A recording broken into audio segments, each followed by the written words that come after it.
In 1859, a well-respected London woman named Mrs. Whitmore visited her physician with a troubling list of symptoms: sleeplessness, nervous tension, irritability, and what she discreetly called nervous episodes.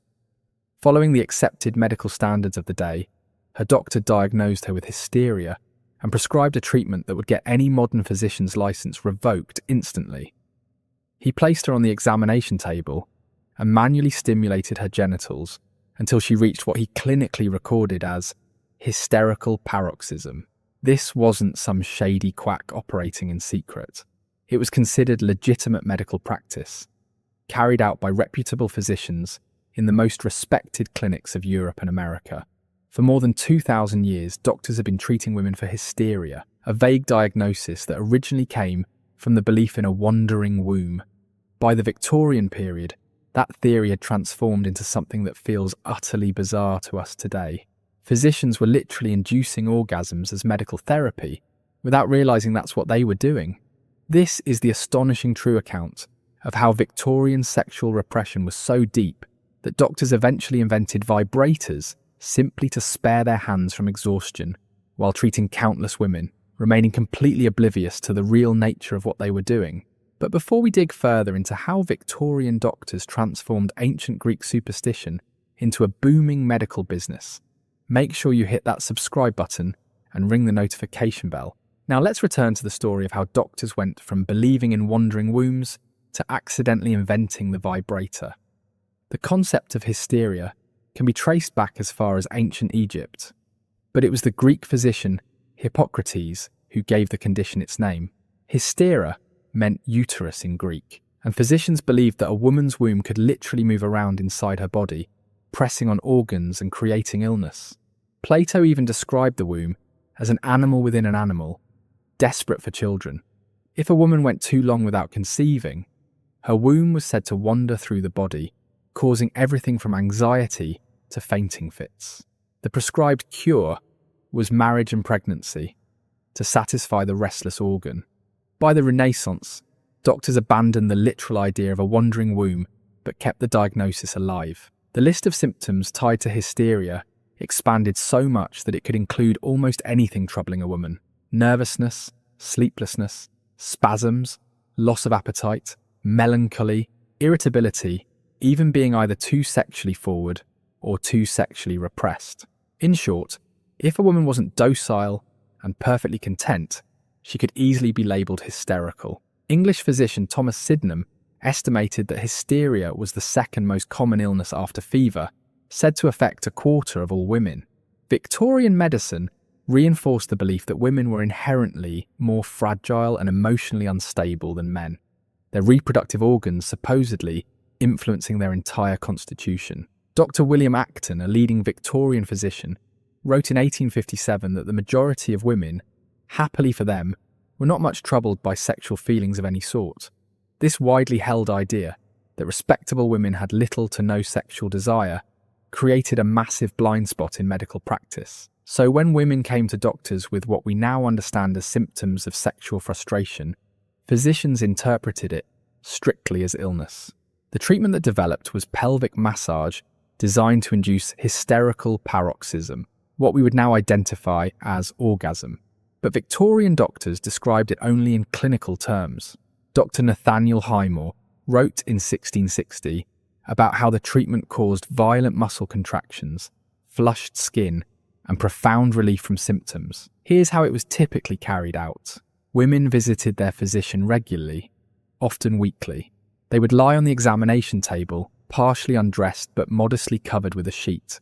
The doctor would use perfumed oils, commonly lavender or rose, and massage the vulva in circular motions until the patient experienced paroxysm, described as sudden muscular contractions, flushed cheeks, heavy lubrication, and deep relaxation afterward. In 1903, Dr. Russell Troll admitted that achieving this state could take over an hour and complained it was one of the most exhausting and tedious procedures in medicine. Physicians genuinely considered it nothing more than hard, repetitive work. In their eyes, it was as clinical as setting a bone. One doctor even wrote that treating hysteria required 1 to 1.5 hours of a physician's time. The treatment became incredibly widespread. By the late 19th century, doctors estimated that as many as 75% of American women were afflicted with hysteria.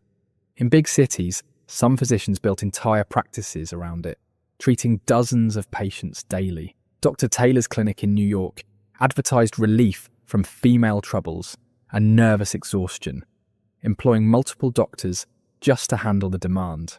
Records from that period show women booking weekly or bi-weekly sessions for years. And it wasn't limited to doctors' offices. Wealthier women often paid for physicians to make discreet house calls. Others sought hydrotherapy at specialized clinics. The water cure involved sitting in chairs designed with openings, while attendants directed high-pressure jets of water at the genitals. European spas, like Bath in England and Baden-Baden in Germany, became famous for such treatments. Patients would often spend weeks at these retreats, undergoing multiple sessions each day. Historian Rachel Maines, in her book The Technology of Orgasm, described how these hydrotherapy treatments worked. French physicians even had a name for it: la douche pelvienne, or the pelvic shower. One 1875 advertisement from Baden-Baden promised a complete restoration of feminine vitality through the scientific use of thermal waters. Many women reported feeling renewed and restored to health afterward. By the 1880s, physician Joseph Mortimer Granville was facing a problem. His hands were cramping from performing so many hysteria treatments. Manual massage was physically exhausting, especially when some patients required over an hour. His solution would transform hysteria treatment forever: the first electric vibrator. Granville's percussor was an electrically powered device designed to produce rapid vibrations, dramatically cutting treatment time from over an hour to just minutes. Though Granville claimed it was only meant for treating male muscular disorders, other physicians quickly repurposed it for hysteria patients. Within 10 years, dozens of vibrator models appeared on the medical market. The Weiss Company's 1906 catalogue alone listed more than 20 types. Medical journal ads boasted their efficiency. One device, the Chattanooga vibrator, claimed to relieve hysteria symptoms in under 10 minutes. By 1900, vibrators had become the fifth most popular electrical appliance in American homes, sold right alongside sewing machines and toasters. Sears catalogues from 1908 featured home vibrators marketed as very useful and satisfactory for home service. The ads were strikingly explicit, while maintaining a veneer of medical respectability. A 1910 advertisement depicted a woman using a vibrator on her face, with the caption, "Vibration is life. The secret of the ages has been unlocked by vibration." Great scientists tell us that we owe not only our health, but even our vitality to this marvelous force. The White Cross electric vibrator brings life's very essence to your door. And here's the most shocking part. None of the physicians, manufacturers, or patients seemed to grasp the sexual reality of what was happening. Doctors published lengthy clinical papers about inducing hysterical paroxysm, yet never once connected it to sexual climax. Why? Because Victorian medical education deliberately erased female sexuality. Medical textbooks claimed women's reproductive organs existed only for childbirth. The clitoris was either ignored entirely or dismissed as a useless remnant with no real function. The willful blindness was astonishing. Dr. John Harvey Kellogg, the same man who invented cornflakes, ran a sanitarium where he treated hysteria with vibrators while at the same time waging a moral crusade against masturbation, which he labelled a dangerous vice. Yet he never saw the contradiction. Physicians would spend hours each day bringing women to orgasm as treatment, then return home to wives they insisted had no sexual desires whatsoever. The mental gymnastics required for such denial are hard to fathom. Some women, however, clearly realised what was happening, even if they couldn't voice it openly. Private diaries reveal their awareness. One unnamed woman wrote in 1892, "My weekly appointments with Dr. Harrison have fully restored my spirits. I find myself awaiting Thursday afternoons with eager anticipation." Another recorded, "The treatment, though unusual, provides relief unmatched by any tonic or medicine." Women even recommended their doctors to friends, creating entire circles of patients all receiving the same therapy. The medical profession's refusal to acknowledge female sexuality had consequences far darker than pelvic massage. Doctors performed clitoridectomies to cure masturbation. Some burned the clitoris with acid to prevent so-called self-abuse. Isaac Baker Brown, president of the London Medical Society, went so far as to surgically remove the clitorises of girls as young as 10, claiming it would treat hysteria. He was eventually expelled from the society, not because of the barbaric procedure itself, but only because he operated without permission. Meanwhile, the hysteria business flourished. By 1905, American physicians were earning an estimated $18 million a year from hysteria treatments, equivalent to over $450 million today. Manufacturers competed with increasingly elaborate machines.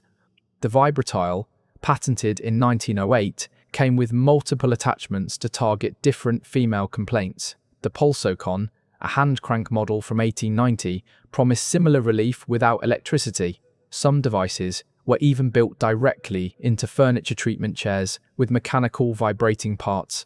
The beginning of the end came with Sigmund Freud. While many of his ideas were deeply flawed, he at least acknowledged that women had genuine sexual desires and that hysteria often stemmed from psychological, not physical, causes. By the 1920s, the American Psychiatric Association began moving away from hysteria as a valid diagnosis. But the true death blow came from an unlikely source: early pornography. In the 1920s, stag films started depicting women using vibrators for openly sexual purposes.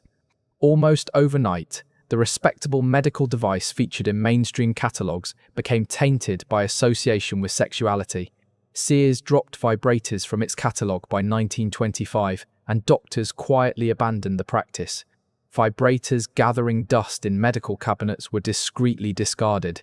By 1952, hysteria disappeared from official medical texts altogether, yet its legacy lingered. Women continued to have their health complaints dismissed as emotional or hysterical. The label had simply shifted into a broader cultural tool for invalidating women's experiences.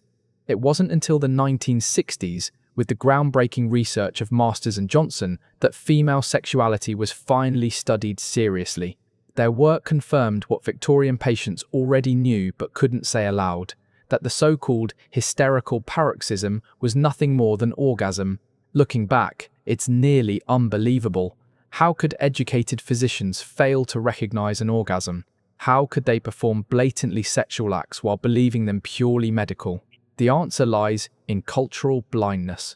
Victorian society's absolute denial of women's sexual realities created a world where doctors could provide orgasmic release day after day without admitting to themselves what it truly was. Historian Rachel Maines, who spent years documenting this bizarre medical chapter, highlighted the irony: Victorian doctors, while convinced they were curing disease, were in fact delivering the only sexual satisfaction many women ever received. The numbers are staggering. Between 1850 and 1920, the peak years of hysteria treatment, millions of women in major cities underwent regular pelvic massage. Some visited their doctors weekly for decades. Even if only 10% of adult women sought treatment and averaged 20 sessions each, that still amounts to tens of millions of medically induced orgasms administered by physicians who genuinely believed they were treating an illness. This history matters because it reveals just how deeply cultural assumptions can warp medical science. These weren't fringe healers. They were the most respected doctors of their time, trained at elite medical schools, following accepted protocols. And yet they were so blinded by Victorian repression that they failed to recognize the obvious truth literally in their hands. So the next time someone dismisses women's health complaints as hysteria, remember this: for centuries, the medical establishment was so ignorant of women's bodies that they unintentionally invented vibrators while treating a fake disease. They were so convinced women lacked sexual desire that they didn't even recognize an orgasm when they caused one. The treatment of hysteria remains one of the strangest episodes in medical history, a time when doctors prescribed exactly what women needed while having absolutely no idea what they were doing. What shocks you most about this story? The ignorance, the cultural denial, or the fact that vibrators were once as common in doctors' offices as stethoscopes?